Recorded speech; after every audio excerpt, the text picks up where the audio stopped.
আমার 4 বিঘা জমির ধান লাগাছি বাবা, সেই ধানগুলো সমস্ত এই বিপক্ষরা যায় নষ্ট করে দিছে। আমি বৃদ্ধা মানুষ, মানুষ নাই, জন নাই, সব মানুষ লিয়া লাগাছি। আমার স্বামী নাই বাবা, একটা ছেলে, সেও ভালো করে না, সে ঢাকাতে আছে, বাড়ির নেই। আমি মানুষজন লিয়া যে এগুলো ফসল পানি সব লাগাইয়া খরচপাতি করে ওষুধপাতি দিয়েছে, সব দিছি বাবা। আমার প্রায় 4 লক্ষ টাকা খরচ। আমি বিধবা মানুষ, আমি কোথায় ভাত পাই, কোথায় পাই? কষ্ট করে লাগাই আমার এই ক্ষতিপূরণেরা করে দিছে বাবা, নষ্ট করে দিছে। এখন আমি কি করে খাবো, কি করে চলবো, কন এগুলো কি করে করবো বাবা? হ্যাঁ, ইনমোজন করে আমি এগুলা করেছি। আমি মেয়ে মানুষ, আমি বিধবা মানুষ, কোথায় পাবো এগুলা? ইনমোজন করেই করেছি বাবা। কিভাবে শোধ করবো কোন? আমরা কিভাবে শোধ করবো? ফসল পানি হলে সেটা দিয়ে হয়তো কিছু করা যেত, সেটাও নষ্ট করে দিছে ওরা। আমি এগুলো ক্ষতিপূরণের চাচ্ছি বাবা, আমি কি করে চলবো?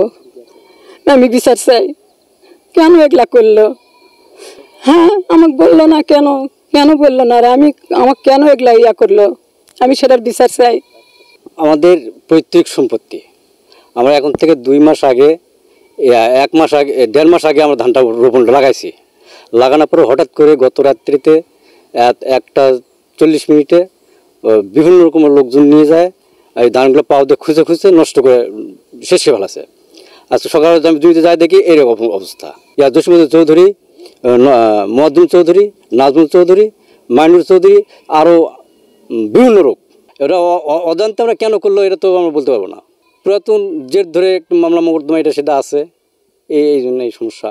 ঠিক হয়নি তো, মনে করেন হওয়া খ্যাত মনে করেন নষ্ট করে ফেলিচ্ছে। ব্যাপার হলো কি, যদি তারা যদি পায়, তারা একটা বসে আইনে আচরে যাক, কাগজপাতি কার কি হয়তো ভুলটুরেটি থাকলে তারা সমাধান করে নিক, কিন্তু খ্যাত মারাটা ঠিক হয়নি।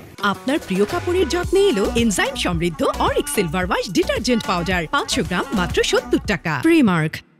ধান নষ্ট করেছে এই শুনলাম, তারপরে ঠিকই ছবি তুলে আনিছে, এটা দেশের ক্ষতি, কাজ ঠিক করেনি।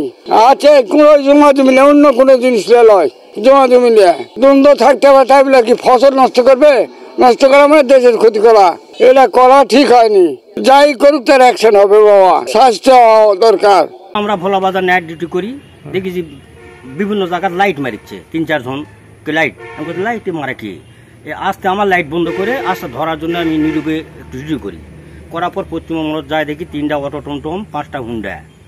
ইতিমধ্যে SM লাবলু যায়, জিজ্ঞাসা করে যে কে আরা, কিন্তু আমি তো চিনে পারছি না কি কাজে আসছে। এই গল্প করতেই তো গাড়ি চলে গেল, ডিউটি অফিসার পুলিশ আসলো, আসে ঘটনাস্থলে ওই আইপুর ব্রিজ, ধরের ব্রিজ মাঠের দিকে, ওখানে যাই ধরা হলো। তাও ওরা স্বীকার করেনি যে কি কাজ আসছে। পরে ওপার থেকে কিন্তু 12-13 জন লোক আসে, ধস্তাধস্তির মতন শুরু হলো। তখন শোনা গেল যে ওরা ধান লাগাবার আছে, নষ্ট করবে আছে, এটা কই ওই সময় ধান লাগাবার আসছে।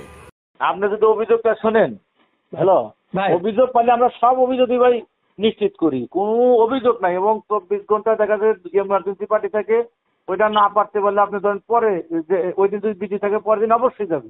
প্রতিটা অভিযোগের বিচার কিন্তু সঠিকভাবেই দেখা হয়। কারণ উনি দিছে কিনা এটা আমি বলতে পারছি না। যদি অভিযোগ দিয়ে থাকে আমার নাম্বার দিয়ে দেন, উনি আমাকে ফোন করুক, আমি নিশ্চিত করে দিতে পারবো।